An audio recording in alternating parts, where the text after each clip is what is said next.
Thursday. It's finally here. I feel like the NBA draft gets no juice because you got a week. Like you got a week after the NBA finals. Finals, Olympics, draft. Finals, Olympics, Aaron Rodgers. Yeah, right. Right? Like, every day, Aaron Rodgers is something. Hey, he's dominating the news cycle. It's impressive. It's amazing. And it's like it's the tidal wave of emotions. Right. I'm like, hey, I'm retiring. So no, I think I'm good for one more year. Impressive. So, all right, let's start with the easy one. Is there anybody? Can you give me any case for Detroit taking anybody other than Cade Cunningham? No, you can't. I don't think so. I just think that with their team, first of all, this is the first time they've had the number one pick since 1970. It's crazy. Pretty wild since they haven't been that good for a lot of, they certainly had their runs with the bad boys and then the Chauncey and Ben Wallace, Rasheed Wallace teams. But that's wild. They have to figure out what they want to do with Jeremy Grant.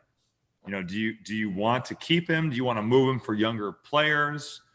You draft Killian Hayes last year, 7th. He plays 26 games. Yep. He was banged up. Sadiq Bey had a good year. He did. He averaged 12 a game. He shot 38% from 3. So you've got some young guys where you're like, can we move Jeremy Grant for pieces and for more of a young core? And that might be yes. But I just think that with Cade Cunningham, you're getting a guy that can not only score, he's a great passer, he can play pick and roll. Yep. I just think when you look at the draft and the other maybe tier 1 prospects, whether it's Jalen Green, if it's Evan Mobley, Jalen Suggs, whoever, I just think Cade Cunningham at the end of the day, you look at all the boxes he checks. It just makes so much sense for Detroit to draft him. My biggest comparison with him is Luka. Yeah. And I know some people probably think I'm crazy, but the size is there. The ability to make people better is there. They're not great shooters. The question would be, can he get Luka Doncic's footwork? Right. Because that allows him to do things where he's not athletically ultra gifted. That's right. But he can do things that not a lot of guys can do because he puts on a masterclass in terms of what Cade's better than Luka at? On the defensive end. Yeah, no doubt. That's where he's better. But you're right. Luka is just so gifted in terms of using angles and using his footwork to be able to create space. And I mean, he's unbelievable at it. But I think Cade is clearly the number 1 pick. And then to me, the draft kind of gets interesting for Houston. If you're Houston, again, any of those top 4 spots, you take the best player available. You don't really worry. Their rosters are in such shambles. Right. Just take the – and I'm going to probably go against what I just said with Cleveland. But what I am saying, Houston, I know you have John Wall. It wouldn't matter to me if you want John Wall $90 million over the next 2 years. It's insane. So, if you believe Jalen Suggs is the best player on the board, you take him. I don't care if you have John Wall, you don't. You play them two together, which you can do at this point if you feel like he is the best guy. Do you feel like he's the best guy, or if you're Houston, are you going in a different direction? I went Jalen Green just because I think the upside is the highest. He had a really good year in the G League, Really and you talked about John Wall. Eric Gordon's there for 3 more years. Does not matter.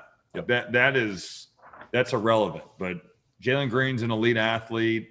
He shot it well. He can score it at all 3 levels. He shot 46 from the field, 36 from 3. You have to like the fact that his shooting has got better. It seems like every time you've seen him, if you've seen him kind of spread out, whether that's from high school to now a year in the G League, he seems like a mature kid. He's played against high-level competition. He's played against pros.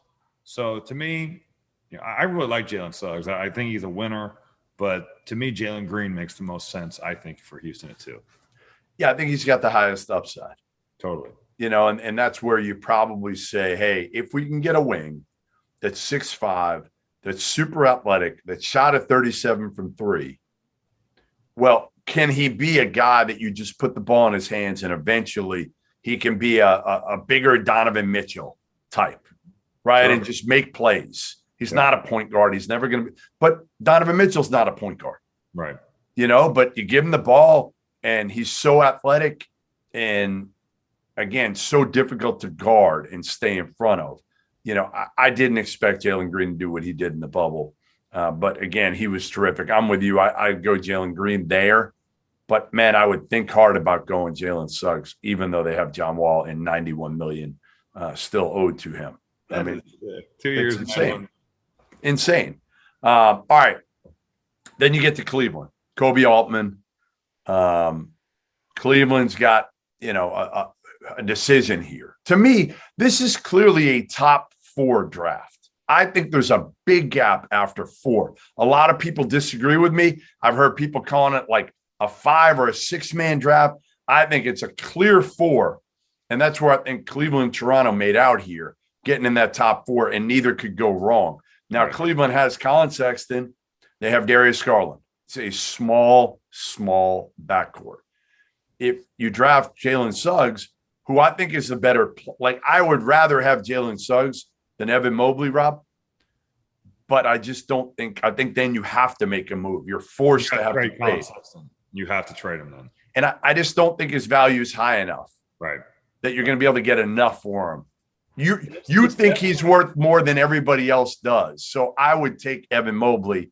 Right. Again, going against what I said earlier, which is don't draft for position. I think it's close enough here that I would go Evan Mobley.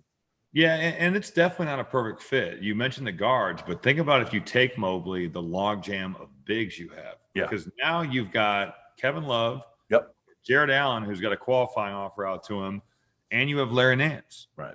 So, you've got a lot of bigs. But with that being said, I saw Evan Mobley at the NCAA tournament.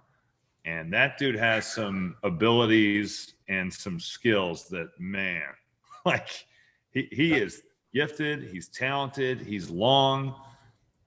He can do a lot of things. And the question for Evan Mobley, and you have talked about this, I think he might have said this to you, is how much does he like basketball? Yeah. And that's terrifying because when big guys don't like basketball, well, what he said to me was when not like it, but just I don't. No, he said, he flat out said, he was like, when I was young, I didn't love basketball. Mm-hmm. Now, again, can you grow to love basketball? Sure, you can. I think it's rare. I think usually either you love it. You better have it. you better have. I just it's not don't like my daughter. My daughter didn't love sports until 3 years ago. Now she does love it. The switch got flipped. Yeah. Right. I do think that bigs that don't like to play or love to play can be really terrifying. But I do think that Evan Mobley has got a lot of ability. Defensively, he can be just an absolute monster. You can switch pick and roll. He can protect the rim. So I went Evan Mobley too, but I really went back and forth. And I thought the same thing that you did, where it's if you're going to draft Jalen Suggs, then you're going to have to get rid of Colin Sexton. Because I don't feel like they're doing that with Darius Garland. They're still I think if you're Cleveland, you're going to try to increase their trade value as much as you can and almost get phony numbers with these guys, right? That's what you do with a lot of young players on these crappy teams is somebody's got to get numbers. It's true. Somebody's got to score. Correct. Even when you're losing by 30, somebody's going to get points. Somebody's going to get rebounds. Somebody's going to get assists. So, to me, you've got to somehow get, and I don't think Garland or Sexton have done enough to be able to land. Now what I would do, and I don't know if I'm Toronto, if I'm Kobe Altman, I'm putting out signs, that I'm drafting Mobley and Suggs. I want Toronto to feel like they have to move up because they want to get their guy, right? Whether it's Suggs or Mobley, maybe if you're Cleveland, you can drop down one and say, you know what, we'll flip with you. Right. So you can get your guy. We don't care. Yeah, right. Either way. We don't care. Well, I would say, certainly for Toronto right now, that's the position they're in. If Cleveland's going to draft Evan Mobley, then it has to be Jalen Suggs. And honestly, Suggs, to me, fits really well in Toronto at 4 because you're losing Kyle Lowry. You have Fred Van Vliet. Yes. Good job. But you need that point guard of the future. Yeah. And when you look at what Jalen Suggs was able to accomplish in 1 year, didn't shoot the ball great, did have some turnover issues as a freshman, but, man, that dude, he wins.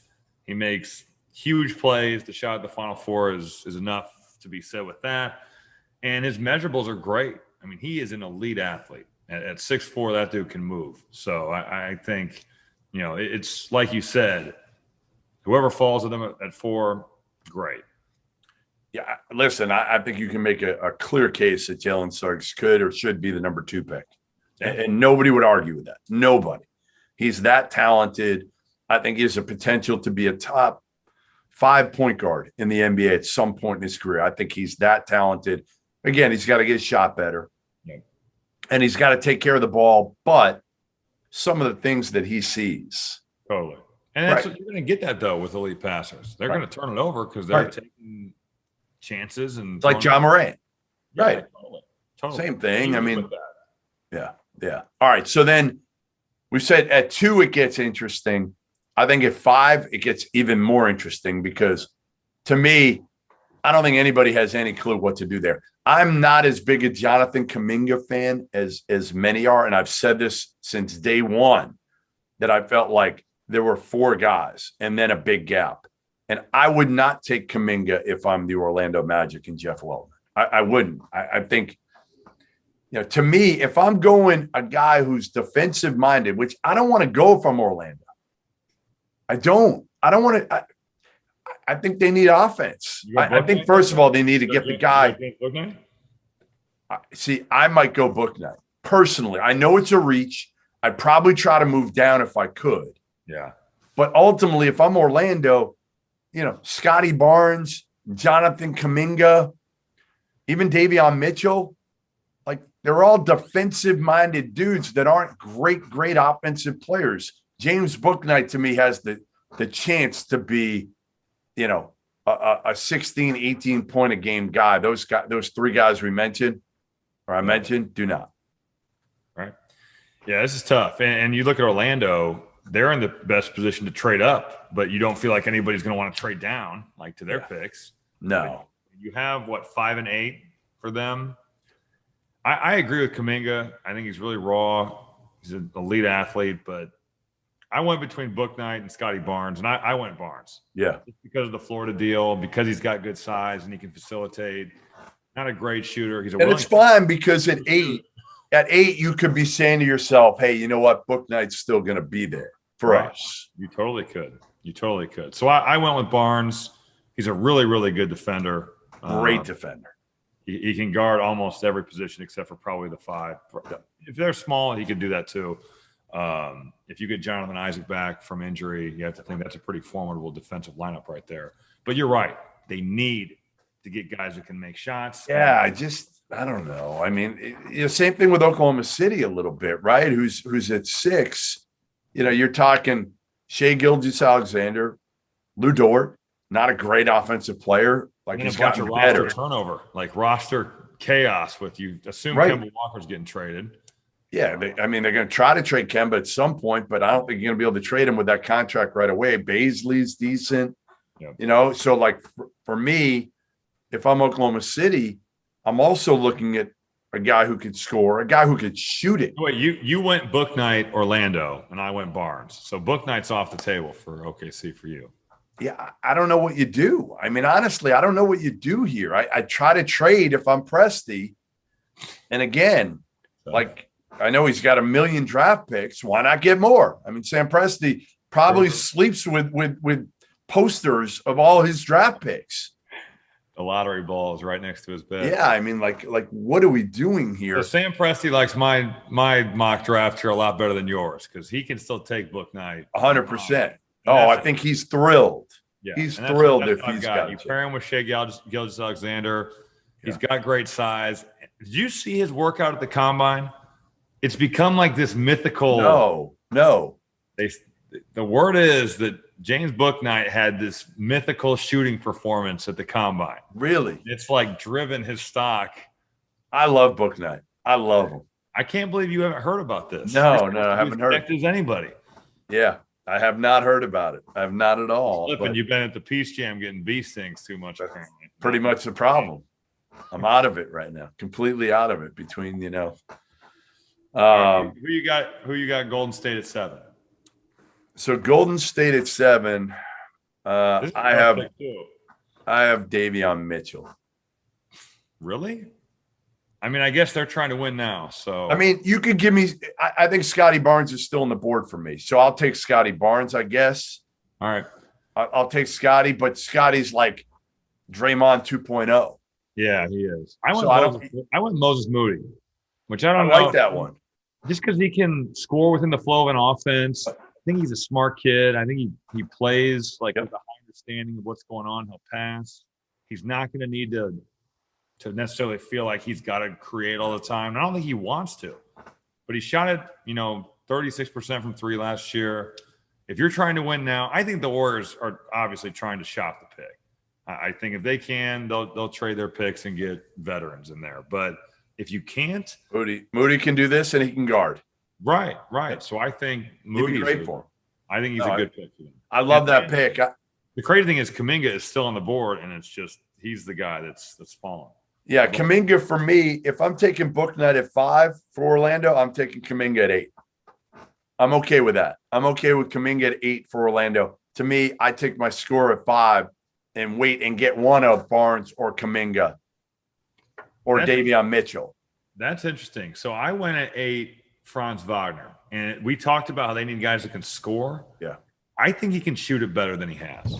I really believe that. Everything that we heard coming out of Ann Arbor was that, man, he's shooting the ball great. Freshman year breaks his hand. All right, so that's out the window.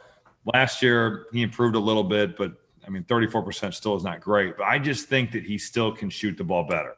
He's a big-time defender. He's got great size. So I thought Franz Wagner made a lot of sense. But I'm also banking on the fact that I really think he's going to eventually make shots. Yeah.